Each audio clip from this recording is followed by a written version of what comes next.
What's up, everybody, and thank you for tuning in to this episode of Beyond the Narrative. Today, we are going to cover, and I'm sure that you guys all been seeing this on social media and all the news network, about the verdict of Rick Chow and the Cyrus Carmack situation of the 14-year-old boy here.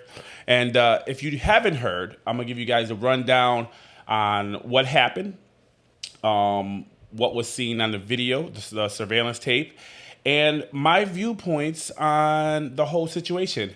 So tune in. Thanks for tuning in. Thanks for watching on any platform you're on, whether it's TikTok, YouTube. If you're listening on, Apple Music or Spotify or whatever you get your podcast, I'd like to thank you guys, and please like, subscribe, follow. You can even cut it up, share it. Just give me my credit. All right, guys, this is the episode of Beyond the Narrative with Will King. You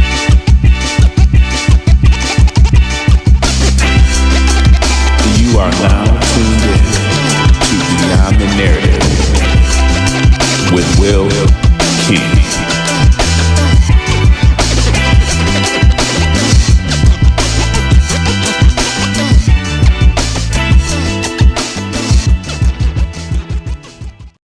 All right, here we go. And just like I mentioned earlier, we're going to cover the incident about the Cyrus Carmack and Rick Chow's verdict. So, in case you haven't heard about this and you've been living under a rock, there was an incident on the evening of May 28th, and I'm reading this off my computer here so you guys can get a full detailed description on what happened. On the evening of May 28th, 2023, a 14-year-old boy named Cyrus Carmack-Belton walked into a Shell's gas station in Columbia, South Carolina. Now, it is said that he frequent this place quite often, something in the neighborhood. And and I'm putting this just for context, this store was in a predominantly black neighborhood or African-American neighborhood. What happened over the next few minutes, in the store, ultimately ended up with this young man losing his life at the age of 14. After the incident, the community was divided over what would transpire. And it pretty much became the most controversial case in South Carolina's history.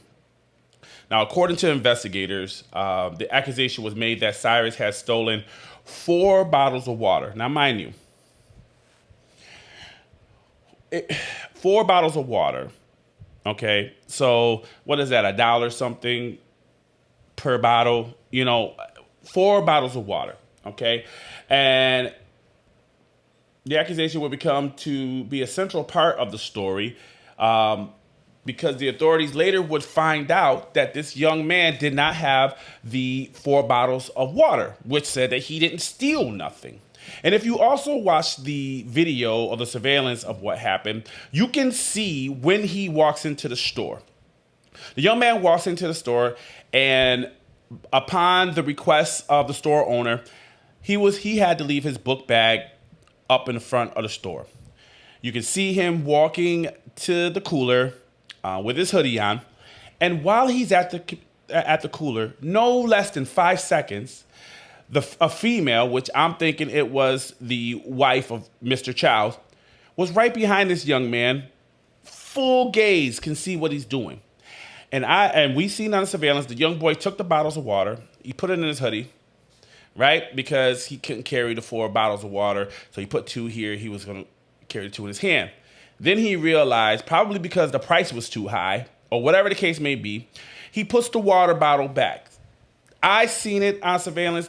Mrs. Chow, she seen it when he put the bottles back, and he proceeded to walk out the store. Now, the store owner, Mr. Rick Chow, and his son, Andy Chow, left the store and pursued Cyrus. Now, it's funny when they use that word pursued. What does that mean to you? When you say pursued, does that mean power walking, jogging? No, if you see on the video, they come busting out of the store running after this young man. Now remember, 14 years old. If I don't remember when I was 14, but I know damn sure if I saw two adults come busting out of the store chasing me.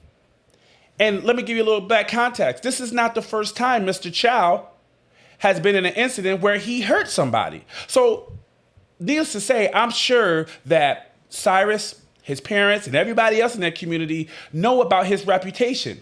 So let's put this in perspective. 14-year-old boy, he turns around, he sees Mr. Chow, a person that has a history of being violent. He actually shot somebody else years prior. And the first thing to do for the young man is to run. That's what I would do if I was 14 years old. Two adults come busting out. I know his reputation. I'm going to get the hell up out of there. Okay? So the encounter moved away from the property. The testimony later indicated, and I want you guys to really focus on this. The testimony later indicated that the pursuit was roughly 130 yards. Keep that in mind. 130 yards, they chased this young man. 130 yards. That's a football field and a half almost. Almost a football field and a half from the store to where the incident ended. Keep that in mind because I'm going to bring it back on y'all. Now, as Cyrus ran away from these two adults, events unfolded that would become the main focus of the 3-year battle, all right? Everyone agrees on some certain facts on this. Cyrus was carrying a handgun. And keep that in mind, too, because we're going to double back on that. He was caught with a handgun. Remember that. Everyone agrees that Rick Chow fired a single shot. So we all agreed. The prosecutors, the eyewitnesses, they all agreed. The coroner agreed that there was one single shot that was fired by Mr. Rick Chow.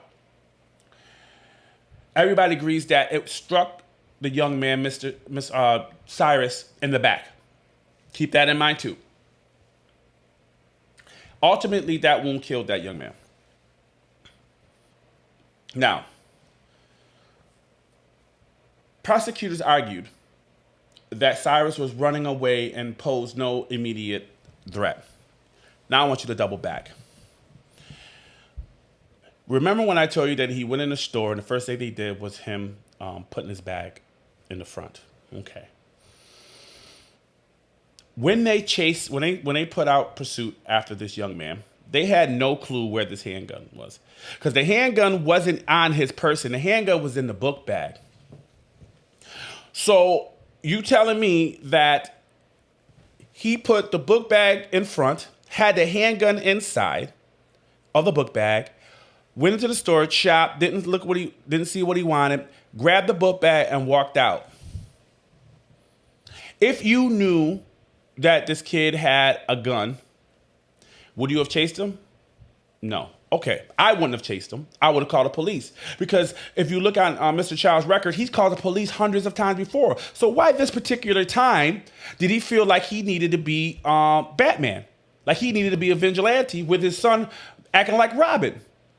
Okay, so they chased this man. Now, mind you, Mr. Chow is 61 years old. His son, I'm not quite sure how old he is. I can figure that out, but that's neither here nor there. Mr. Chow and Rick Chow and Andy chases Cyrus for 130 yards, almost a football field and a half. Chased him down. He said, and this is quote, Rick Chow said that Cyrus turned around and pointed his gun at Andy, Rick Chow's son. And in that, he felt that his son's life was threatened. He pulled out his gun and shot Cyrus. Ooh, let's bring this back. So, the whole claim Rick Chow was claiming in this court case was that he felt like his son's life was in danger, mind you. And what the defense, well, the prosecutor did wrong was they tried to hit Mr. Rick Chow on murder, first-degree murder. And when you do first-degree murder, you have to show malice and intent. So let's double back. And mind you, Mr. Chow was found in not guilty. But let's break this down. So malice and intent to get hit with murder. I run out of a store. One, that's illegal. You're not a police officer. You're not a private eye. You're nothing. You're just a store owner. So now you become a vigilante, which is illegal. And not only are you a vigilante, you are running with a deadly weapon on you. If I didn't have no malice or intent, why do I have a gun on me chasing a 14-year-old boy? Somebody please explain me that. How is it I run out of store, I have a gun on me? If I have a gun on me and I'm chasing somebody got to think, I got the intent to use this in case some shit go wrong. Right? So there's your intent. There's your premeditation. This is you planning. All right? You're planning on using this if you need to. Okay, good. 130 yards, they catch up to him. Now, sources say, and in the case, Cyrus ran so fast, he dropped 2 cell phones, one with his mother's and his, and he ran out of his shoe. Mind you, this kid is 14-year-old. If you watch that video, you see how fast he is. Now, you want me to believe, and everybody else to believe, that a 61-year-old man hawked down this athletic 14-year-old boy. A football field and a half. You want me to believe, and I watched the video. I saw how fast that boy was moving. I played sports. I played basketball. I played football. I did track. I can see speed. I can tell speed when I see that boy was fast as hell. Definitely faster than a 61-year-old man. And then you say that at the midst of this boy running as fast as he can, and these 2 are following behind him, the boy stops, turns around, reaches in his bag, and points a gun at the son. If that was the case, how did you shoot him in the back? Evidence showed you shot this boy in the back. So at what point, you want me to believe that the boy pointed a gun and then turned his back to run again? Let's say that did happen. You shot him. He posed no threat. He was turning to run away. You shot the boy in the back. So he goes in his bag, points his gun at you, at your son, he says, at Andy Chow, and then somehow you're able to shoot him in the back?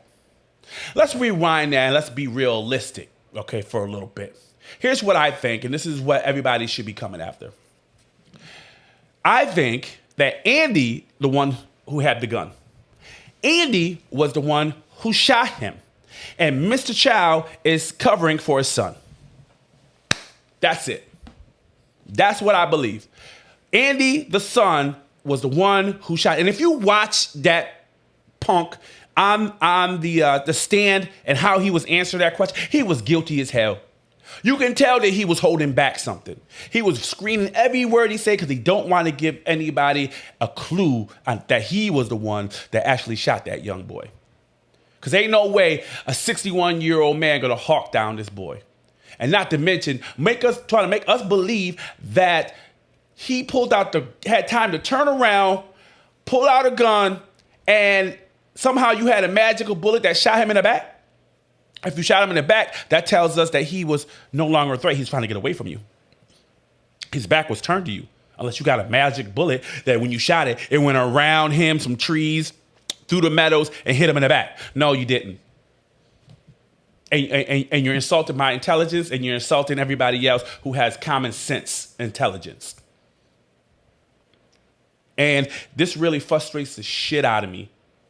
And you know what? And you notice that the whole time that I brought this up, I did not mention his color, because I know that those powers to be, the politicians, the media, they like to make this into a race thing. When it might be a race thing. You know, Mr. Chow might be racist, but that's not getting to the point. The point is this consistency of I can shoot if I feel like I'm in a threat or somebody threatening. You see, we got to have stipulations, and it does prove. I mean, it does show that you got to feel like your life is in danger. Man, that is very vague, very vague. So anybody can say their life in danger and shoot somebody. Because we need to focus on, and the reason why I didn't bring up the color, we need to focus on the laws.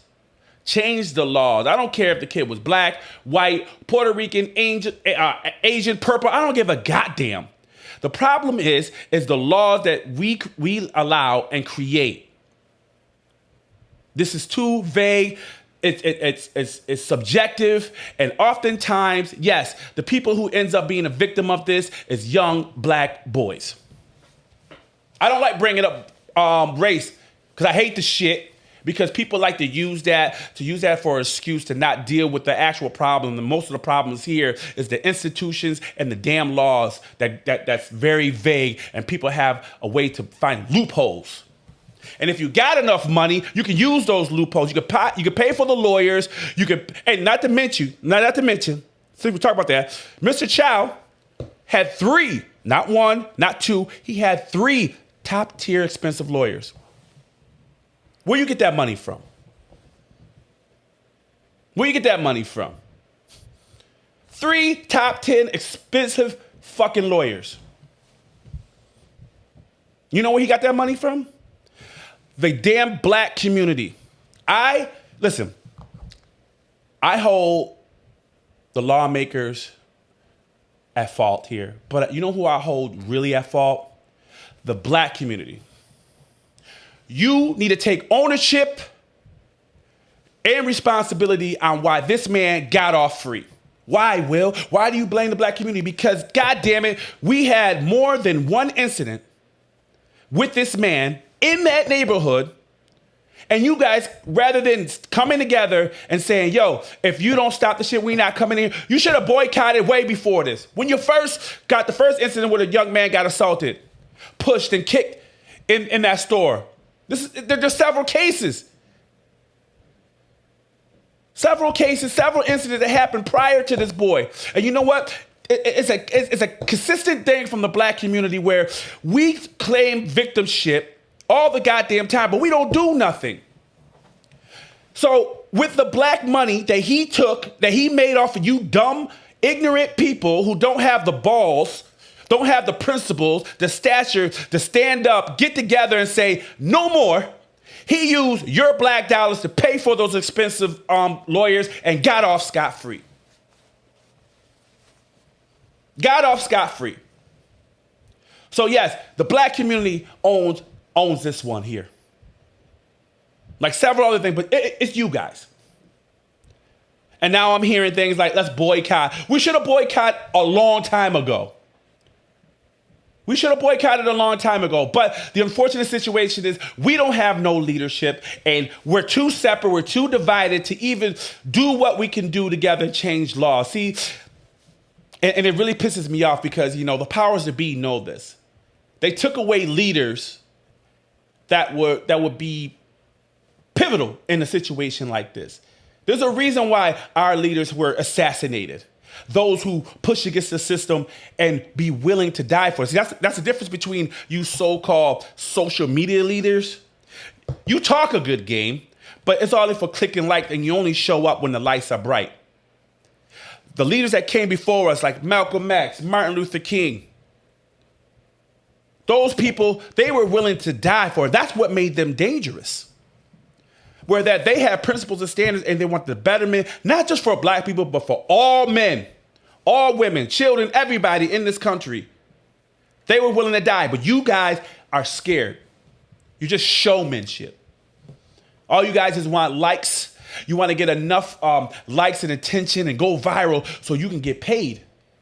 So you can make some money. But by meantime, this shit is happening all over the country. All over the goddamn country. So yes, I charge the black community for this. Your black dollars paid for those lawyers and he got off free. Good job. Good fucking job. It frustrates the shit out of me. And you know what? And this is like, we need to stop the marching. Stop the social media posts saying, oh my God, they don't like black people. Okay, we already established that certain people don't like black people. Here's what, you don't like black people. Because if you did, you would band together and know that we can make a change. We can't go at them at war. You guys are talking, the black community, you guys talk as if you're ready to go to war. You're not ready to go to war. You're not even ready to go to war for your own family, your household. How the hell are you going to go to war with a system that got the backing of the government, tanks? You don't have that, but what we do have is economical power. Yeah. We hold the economic power. So if we can't hurt them physically, we can manage our money and give it to those who are willing to not only do business in our community, invest in the community. Mr. Chow, people like Mr. Chow don't invest in our community. What he takes that black dollar and he take care of his kids. He send them to college, making money. And it's not just Mr. Chow, there's all types of people outside of our color, outside of our culture, that's making money and not willing to put in to the community. And now I'm seeing this on TikTok and other social media, certain Asian people talking about, oh, they want us to boycott because we would have nothing. Yeah? That's what you think? See, they know that if we ever got our head out of our asses and really said no more money, you're not getting this money that we spend every day, we'll go somewhere else. They know they're done. They're done. So that's why their reaction is not, I'm not surprised by their reaction of being mad and angry and threatening as if without us, you guys wouldn't have nothing. Listen, I understand you guys are minorities. I understand this, that, and the third. But you know damn well that most of you guys can't even open a vending machine in a white neighborhood without the consent of that neighborhood. That's why most of y'all, when y'all open up business, y'all open up in the black community. Because that's our fault, because we're always open hands. We're open arms to everybody. Not everybody should get an invitation to the goddamn cookout. If you want to do business in the black community, we got to set some guidelines up front. One, if you're going to do that, cool. But here's what thing, you invest in the community. Open up a grocery store. We have enough hair and weave. We have enough weave stores. Corner stores. We have enough of you guys. And I see this 100,000 times. And tell me if I'm lying, because I know you guys seen this too. Those so-called convenience store owners, they'll go to Walmart, BJ's, Sam Clubs, Costco's, get all their shit, pay it, and then sell it to us, double the money. Double the money. And we so stupid or lazy and too comfortable to challenge that. We know they're overpricing us. We know they're overcharging us for that. But we're too lazy. And we give them the money. So don't do us no favor. All right? Don't do us no favor. If you come, the black community need to come together and say, hey, we love everybody. Because when it comes, basis is black people, we love everybody and we want to see everybody do good.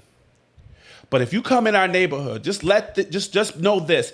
You can have a business in our neighborhood, but you're going to have to show some type of ROI for us. Because I'm tired of seeing liquor store, church, Chinese food, corner store, and repeat. That's all you see in the black community majority of the time. I want a clothing store and not no streetwear. I want somebody to sell ties and shirts, clothing that we can get that we can use to go to an interview for. Open up a grocery store, an actual grocery store.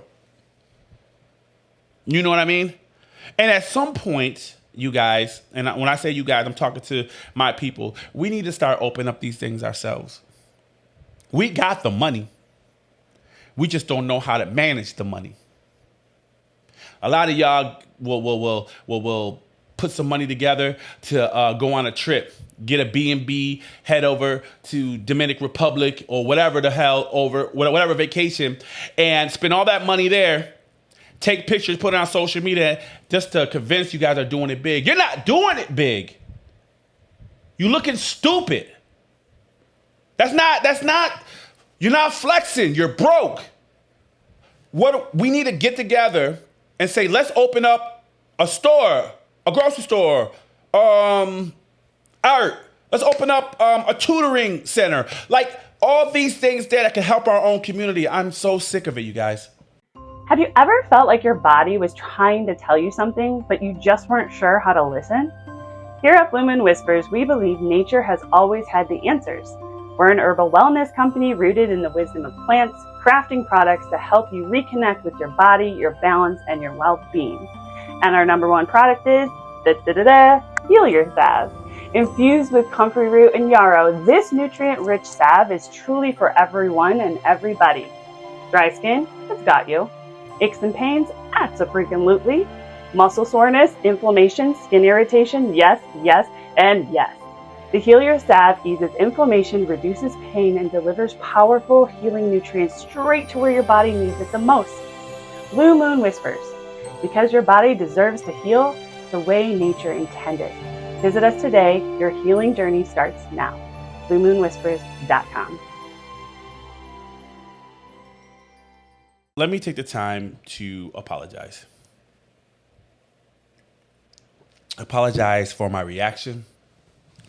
Apologize for my passion, especially when it comes to incidents like this where we can, as Black communities, sorry about that, as the Black community, avoid by simply banding together and being concerned about things that mean something, not this stupid, petty bull stuff that we focus on. But, and I don't want to dwell on that too much because that's for a different show. But I do want to take the time to speak with the family of Cyrus Carmack. I just want to say there are no words that's adequate enough to fill the space of your loss. Cyrus was 14 years old. He had dreams like every other young man, young teenager, and he had dreams too. I read that he wanted to be a tattoo artist. He was also part of a program in a school called STEM. The acronym, I think, is Science, Technology, Engineering, and Mathematics. So that tells me that he was a very smart kid. And he had a mother, he had a father that loved him very, very much. I am a parent. I have 3 daughters. I know what the love is for a child. And he was taken away. And it wasn't by fate. It wasn't by an accident either. But by a choice made by a man who decided that his merchandise, the 4 bottles of water, was worth more than the life of a young Black child.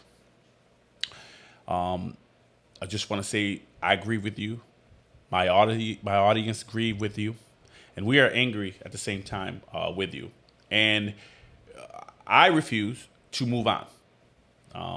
To the Carmack family again, your son's name won't become a hashtag that fades like so many other Black movements. Cyrus deserved to grow up. He deserved to make mistakes. And he did make a mistake here by having a gun. But that wasn't the cause of what transpired and how he lost his life. So I don't want to use that for an excuse. But we all make mistakes. He deserved to have the opportunity to own his own tattoo shop. Man, he deserved to be famous, and he will be, just as long as we, as the Black community, make it such. Not for how he died, he will be famous, but for his life is now demanding we build off this, like we should have started with George Floyd. We could have did it with Travion, Tamira Rice, Brent, the one girl that got shot in her house, not Brenda, Brianna. There's so many instances that we could have catapulted and used that as a stepping stone to start making rights, turning wrongs to right, making policies. But we're so unfocused and undivided. We're so divided that we can't get our heads out of our asses. So here's a call to action to the African American community. We cannot march anymore. We cannot just sit and mourn and put a hashtag or say his name bullcrap again on social media. And then we do that, then we wake up the next day and return like business as usual. That cycle is gone, and it's been going on long enough. If the system won't protect us or protect our children, we must build systems that do. Something like the Black Panther Party. Here is where we can start. Let's start with what we can do, and that's our economic power. Build where you spend. The Black community spends over $1.6 trillion annually. Every year, $1.6 trillion. That is power shifting power that we don't use. Redirect it, invest in Black-owned businesses. And when I say Black-owned businesses, we don't need no more. And a lot of you Black celebrities do this. We don't need no more liquor brands. We don't need no more clothing brands. We don't need no more hair and makeup brands. Start building schools. Now, I don't agree with this man a lot because I think his ideology is so crazy. But Dr. Umar is making the right thing by creating a school. Create schools, tutoring centers, trade schools. Focus on things like that. We have enough of all the other shit. Okay? How about Black banks? Let's start owning some banks. How about Black-led investment groups? How about economic withdrawal is not just like to protest, but to really build some shit. We're not just going to do this just to get back at somebody. We're doing it to better ourselves. So when we come to the table, we talking eye to eye. We equal here. I think we need to start demanding that corporations doing business in our community hire from those communities. I think fund those schools and sit at the table when decisions are made. Let's not send our politicians. Let the community come. Or we can, as a community, send somebody else outside of politics to be our voice. And if they're not willing to do so, guess what? They don't get our business. We move on. Now, education, like I spoke about earlier, knowledge is the foundation of power. So many civilizations built great nations, even in Africa, even in China. Education was the key factor in Greece, Rome. Education. Push for school board representation in every district where Black children is a majority. All right? The people making the curriculums and making those decisions should look like the children sitting in those classes. Wow. Think about that. Advocate for financial literacy. Let's not just do math and algebra. That's all good, but let's teach these kids how to balance a checkbook, how to invest, how to budget. And let's start funding our own colleges. Let's stop asking the government, and when the government don't give us money, it's like, oh, they don't support Black people. We got enough millionaires that can invest in ourselves, but they too busy investing in liquors and stuff like that. So let's start. Not only are we going to be pushing on these corporations, let's push on these other entertainers and people that's successful, and start building and enough of foundations. Start building something that could change the community for generations. I don't care if you give to charity. Build something that can last and battle through the test of time. Change generations. All right.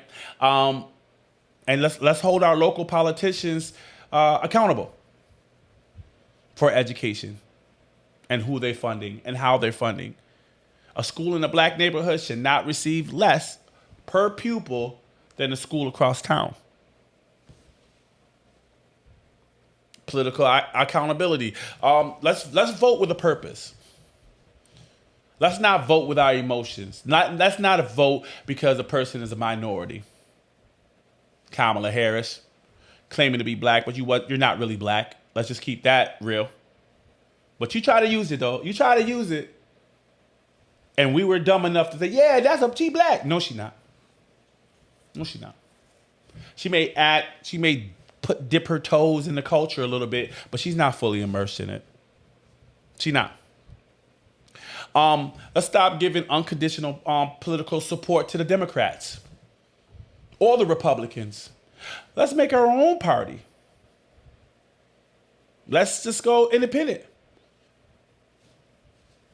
It don't have to be a two-party race. We can make our own. Let's create, you guys. Let's run for local offices, school boards, city councils, county commissions, all these things we could be doing. Okay, and the uniting, if there's a strategy, James Baldwin, Martin Luther King, Malcolm X, Medgar tried to do these things to get us together, but it fell wayside. We must stop being the divided class. And let's stop being so invested in believing somebody else is going to save us. Let's stop that. All right? Let's build coalitions. Black business supporting black schools. Black churches funding black lawyers. Black professionals mentoring black youth. Economic power and education are not separate agendas, you guys. They're the same agendas. They are the same agendas. Economic power for the black community does not beg for justice. It commands it. This concludes our show, and that was my final thought. I hope you guys enjoyed it. I look forward to the next episode. Like, comment, subscribe to our channel. We're just getting started, you guys. Thank you guys for tuning in to Beyond the Narrative with Will King. Peace.